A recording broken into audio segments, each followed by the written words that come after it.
shimmering asphalt of Highway 247 stretched out like a ribbon under the blistering desert sun, cutting through miles of flat, cracked earth and sparse brush.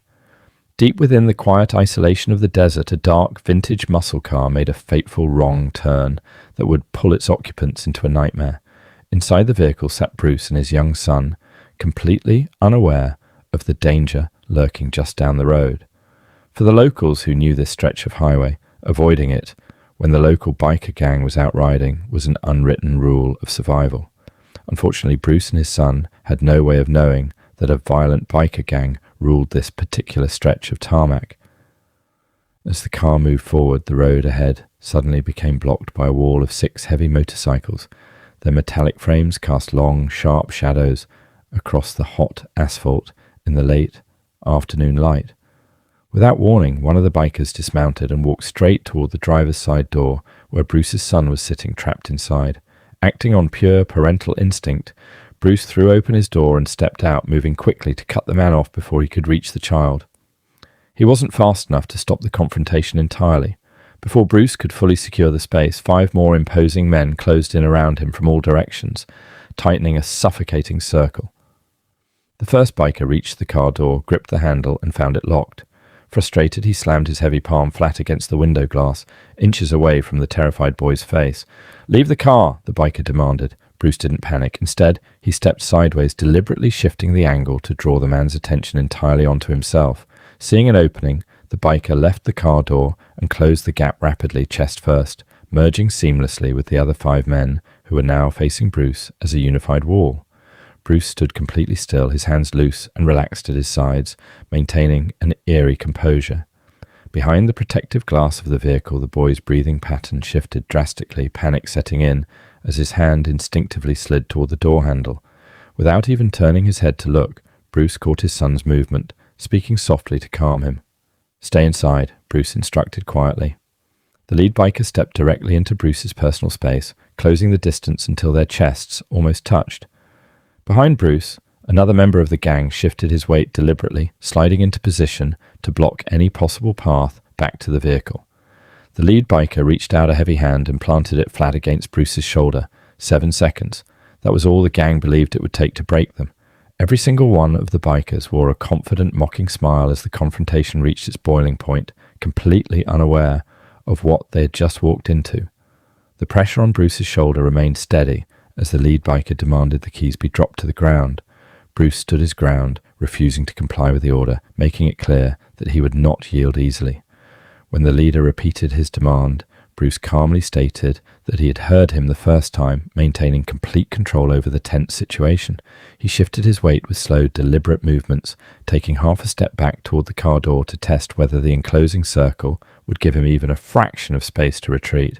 The circle did not budge. 2 men immediately closed the gap, eradicating any distance that had opened up. "Where do you think you're going?" the lead biker sneered, challenging his every move. "Getting my son and leaving," Bruce replied evenly. "That's all I want. That's not up to you anymore." "Everybody's got somewhere they'd rather be right now than here," Bruce noted, looking at the group. "Except you 6. The leader's smirk faded slightly, replaced by a tighter, more dangerous expression. "Careful." Far down the vast highway, the faint sound of an engine rose on the desert wind. A truck, still miles away, was cutting through the intense heat shimmer with the low sun flashing off its windshield. One of the gang members noticed it and laughed dismissively. "Relax. Nobody stops on this road." He was entirely correct. As the truck approached the bend, its brake lights flickered briefly before the driver seemed to think better of it and surged forward instead. The driver's eyes remained fixed straight ahead, refusing to turn even a fraction of an inch toward the 6 motorcycles blocking the shoulder. The vehicle never slowed down, passing on the far side and vanishing around the bend long before the sound of its engine had fully arrived. It was the action of someone who knew precisely whose bikes those were and exactly what fate awaited anyone foolish enough to stop. With the truck gone, any fleeting hope of outside intervention vanished right along with it. 100 yards back, a pickup truck sat stalled on the shoulder, having broken down long before Bruce and the bikers ever crossed paths. Hidden safely behind it, a trucker named Walt Simmons had a clear view of the entire confrontation. Bruce, the frightened boy in the car, and the 6 hostile men surrounding them, Walt stayed low and completely still. Having driven this lonely road many times before, he knew better than to step out into a situation like this. Nobody ever interfered when these men stopped someone. The unwritten law of the highway was to keep your head down, wait, and hope they finished quickly. Take the car, Bruce offered, trying a different angle. Take whatever's in it. Let him go and we're finished here. The lead biker studied him with a look of amusement. We don't want your money. We want everybody who drives through here to hear what happens when somebody doesn't stop. Walt heard those words clearly, carried straight back by the wind to his hiding spot. It was evident to him that the small man had not started this conflict, nor had he stopped trying to find a way to end it safely. One of the younger riders shifted uncomfortably, glancing over at the leader. We could just take the car and go, don't need all this. You want to be the one who tells everybody we let a guy walk? The leader retorted, without even looking at him. Sit down.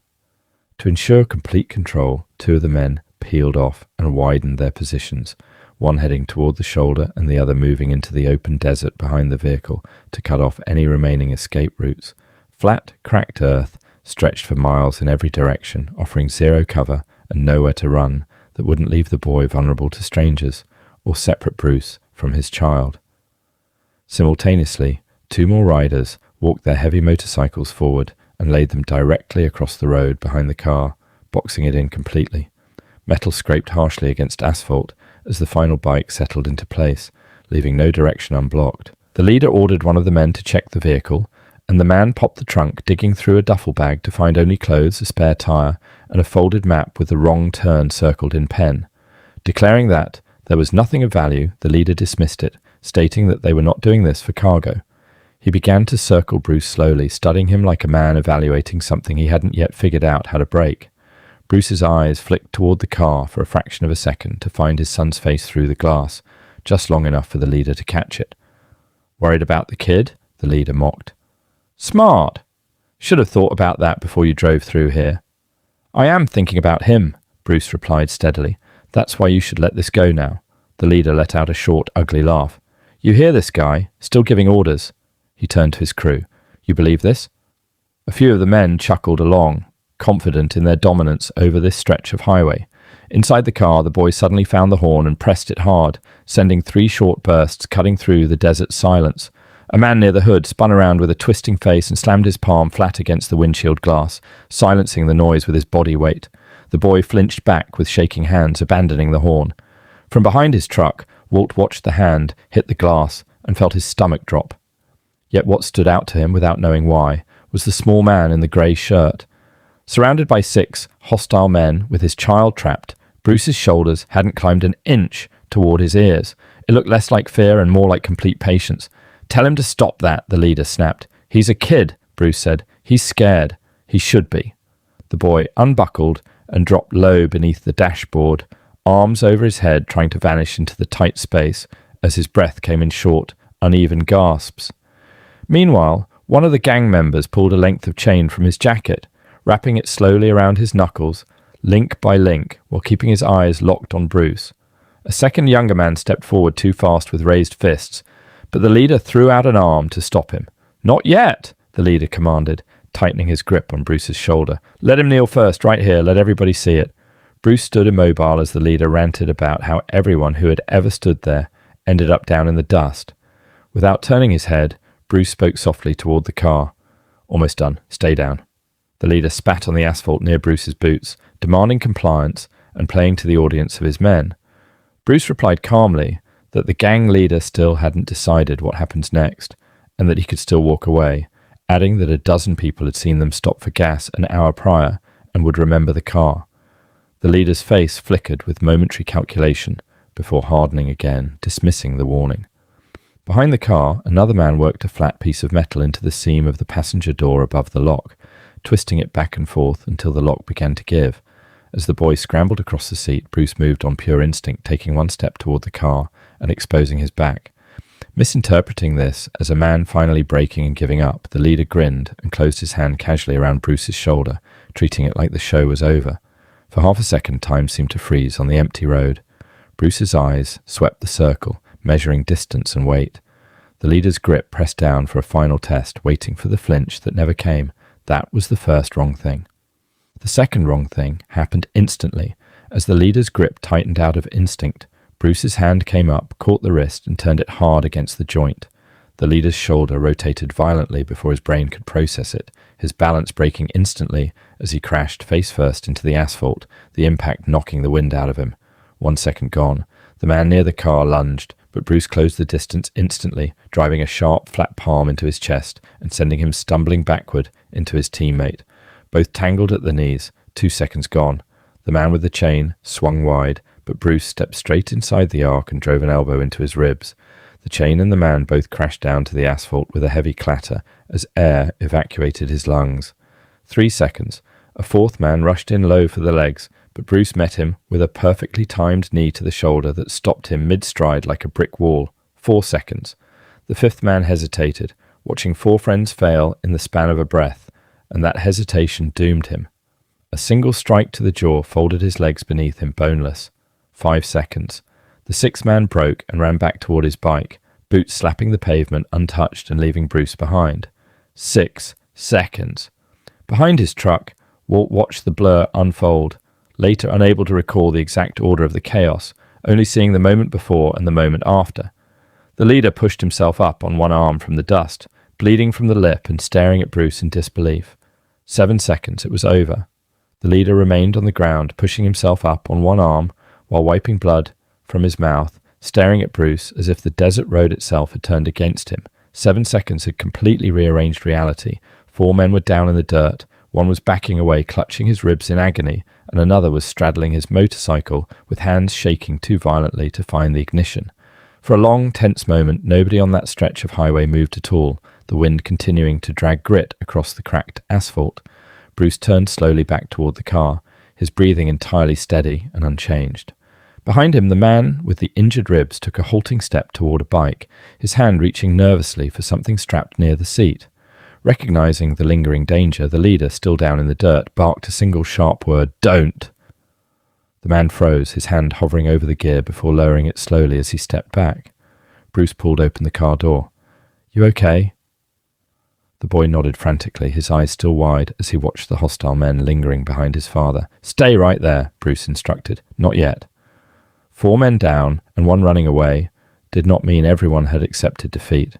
The biker who had taken the elbow to his ribs forced himself back onto his feet, his jaw clenched tight and one hand pressed hard against his side. He glared down at the leader still struggling in the dust, then shifted his angry gaze to Bruce, who stood calmly beside the vehicle door as if nothing out of the ordinary had occurred. "We're not just going to let him walk," the disgruntled biker muttered, refusing to back down. "Not after that. Not in front of everybody." He took another aggressive step forward, closing the distance enough that Bruce shifted his weight just slightly. That same quiet, immovable readiness that had just put 4 men on the ground in seconds radiated from him again, and the man abruptly stopped. The explosive confidence he had displayed 30 seconds earlier suddenly had nowhere left to stand. The younger rider, who had originally advised letting Bruce drive away before the violence began, stayed safely back near his motorcycle, watching his companion struggle. "Get up," the first man demanded of the leader, masking an order as concern because he desperately needed their authority restored. The leader pulled himself up slowly, wiping the remaining blood from his mouth with the back of his hand, while his eyes remained locked onto Bruce. His hand drifted toward his belt out of habit, hesitated for a fraction of a second, and then dropped back down to his side. When he spoke, his voice lacked the commanding boom it had carried effortlessly for 6 years, coming out noticeably thinner than intended. "Who are you?" the leader asked. Bruce offered no answer. The defiant biker stepped closer, studying Bruce's facial features instead of his fighting stance, as a realization slowly dawned behind his eyes. "Wait," he said slowly, recognition dawning. "I know that face." He pointed an accusing finger. "I saw him in the paper back home. Some kind of fighter, movies." He named him aloud. "That's Bruce Lee." The famous name dropped into the center of the empty desert highway like a heavy stone.